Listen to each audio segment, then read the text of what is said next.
La première chose, c'est la relance de la croissance économique. Alors, je ne veux pas tergiverser là-dessus, mais juste une chose. Lui, ok, c'est pas mon ami, c'est pas votre ami, c'est pas son ami, c'est le professeur Christian Keuschnick, qui est à l'Institution de finances publiques et de droit fiscal, à l'Université de Saint-Gall. C'est pas quelqu'un de gauche. Il était aussi expert pour le département fédéral des finances. C'est lui qui a accompagné le début de la réforme, donc il la connaît très bien. Et lui, il a dit à son pote Merz, à nous tous, dans la NZZ, la réforme n'est ni efficace, ni juste, et en plus compliquée. C'est pourquoi il faut la rejeter. Donc il n'y a pas que des gens de gauche qui disent ça. Et pourquoi il dit ça, ce monsieur, outre que la réforme n'aide pas les PME? Il a fait une étude. Et dans cette étude, il dit la réforme de l'imposition des entreprises 2 va rapporter 0,5% de croissance étalée sur 24 ans. Ça veut dire 0,02% de croissance par an.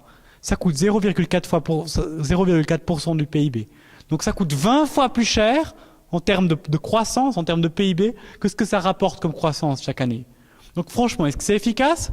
Est-ce que la droite, en proposant une réforme comme ça, peut encore venir nous dire qu'il faut couper les ressources à l'État parce que l'État n'est pas efficace, que l'État est moins efficace que le privé? Non. Donc ne vous laissez pas dire que la croissance économique, elle est aidée par une baisse d'impôts. Parce que regardez ce qui se passe. Quand une entreprise fait des bénéfices puis qu'elle paye des impôts, eh bien, elle fait aussi de l'investissement, c'est-à-dire qu'elle garde des capitaux dans l'entreprise.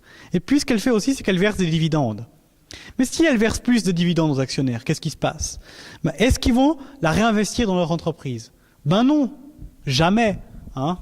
Non, monsieur Favre. Si on prend des dividendes d'une entreprise, on ne va pas les réinvestir ensuite dans son entreprise, on ne va pas se faire imposer sur des dividendes pour ensuite remettre l'argent dans la même entreprise. Si vous prenez des dividendes, c'est bien sûr pour en faire autre chose que de l'investir dans votre propre entreprise. Donc qu'est-ce que vous faites avec? Vous payez des impôts, vous consommez, mais moins que les salariés puisque vous avez beaucoup de revenus, mais surtout vous faites ce qu'on appelle de l'épargne, et surtout comme type d'épargne, qu'est-ce qu'on fait? Eh bien on décide de faire de la spéculation, parce que lorsque vous avez décidé de ne pas investir dans votre entreprise, c'est peut-être pour investir ailleurs, par exemple à l'étranger, à la bourse, etc. Donc pour gagner plus d'argent, mais en tout cas pas pour générer de la croissance économique. Alors que, rappelons-le, l'impôt, lui, représente un véritable investissement, une véritable consommation pour toutes et tous. C'est-à-dire que c'est un double effet qui se coule, les impôts. C'est que d'une part, eh bien, vous allez créer des salaires grâce aux 2 milliards de francs que vous investissez en emploi, en investissement, etc. Puis deuxièmement, vous faites ces dépenses pour la population, pour qu'elle puisse se développer, pour l'éducation, pour la santé, que des choses qui rapportent au fait de la croissance directement. Puis alors, les gens qui vous disent qu'il faut que cette réforme elle aide les PME parce qu'il faut avoir 10% d'une entreprise pour pouvoir en bénéficier, mais c'est partiellement vrai. C'est-à-dire que cette barrière de 10%, seulement les gros actionnaires peuvent bénéficier de la réforme, enfin une partie de la réforme, mais c'est partiellement vrai. Pourquoi? Parce que y a très peu de gens qui ont des grandes parties d'une grande boîte comme Nestlé. Mais attention, il y a peu de gens, mais ça existe. Vous avez pas mal d'entreprises qui sont très grosses et dont certains actionnaires, les grandes familles, les très très riches, possèdent plus que 10%.